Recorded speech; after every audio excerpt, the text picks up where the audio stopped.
Colin Deputy O'Brien, you have 3 minutes. I'll do my level best. I'll ask you on Corla. Minister, we're all aware of the housing crisis that your government continues to preside over, and we're all aware of the details of the all-party Oireachtas Committee on Housing.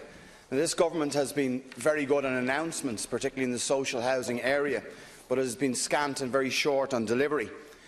It may come as no surprise to anyone that whilst the government talks about building social housing, that the budget for next year has been cut by 7%. The housing allocation for local authority housing budgets has been cut by 7% for next year. As we're here today, over 2,300 children continue to live in emergency accommodation. Home repossessions continue apace and continue to increase because of an act that the previous government passed, the Land and Conveyancy Act. Homeowners, we haven't done anything to stop families going into homelessness and losing their family homes.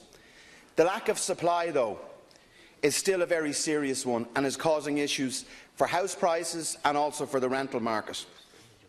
Rental market in Dublin, as you know, and across the country, are back up to 2007 rental levels.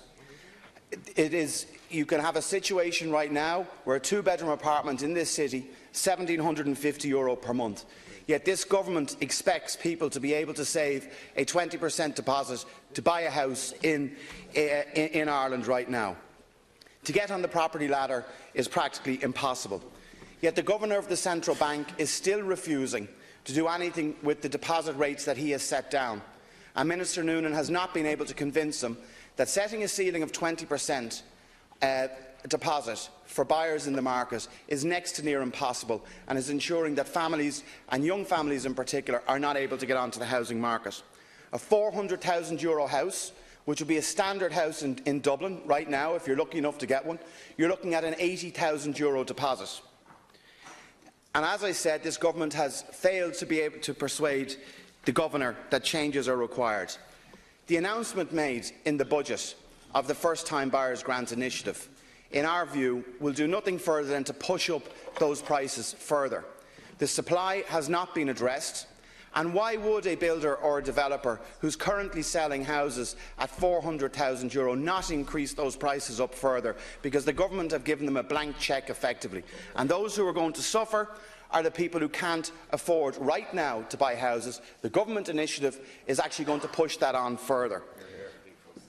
That is why this needs to be addressed urgently. And I would ask the Minister, are you concerned, and are your government concerned at all about the impact that this First-Time Buyers initiative will have on house prices?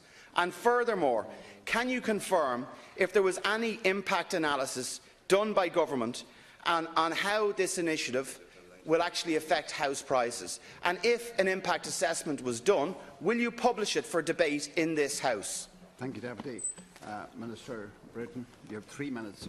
Yeah, well, first of all, I'd like to welcome the budget initiative in the area of housing. We see a 49% increase in the capital allocation to housing and planning this year, a very significant investment, and that underpins the very detailed action plan for housing that Simon Coveney has issued, and it's taking action across a range of areas. As the Deputy admitted, 47,000 social homes, but also other initiatives to help builders to start build, like the affordable rent scheme, like the upfront payment for social housing within private schemes.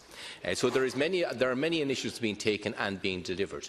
We do recognise, of course, there is a housing supply problem, and I think from my own experience in my area, I can see that we see very few starter homes being built. There's plenty of infill, expensive homes for trading up. There's a real problem in the starter home market, and what has happened there is that the Minister has made a decision that, in light of the deposit requirements set by the Central Bank, for very good reasons, got to do with banking, the Minister has made provision in this budget that there will be a Help to Buy scheme, whereby first-time buyers buying new homes can get a tax rebate of up to €20,000, which will effectively be immediately reckonable towards that deposit about which you expressed concern. So this will immediately help more young people to get into that starter market, where you can see with the sight of your own eyes there isn't a movement in that market, and there has been analysis analysis done around the different parts of the market and how they're moving.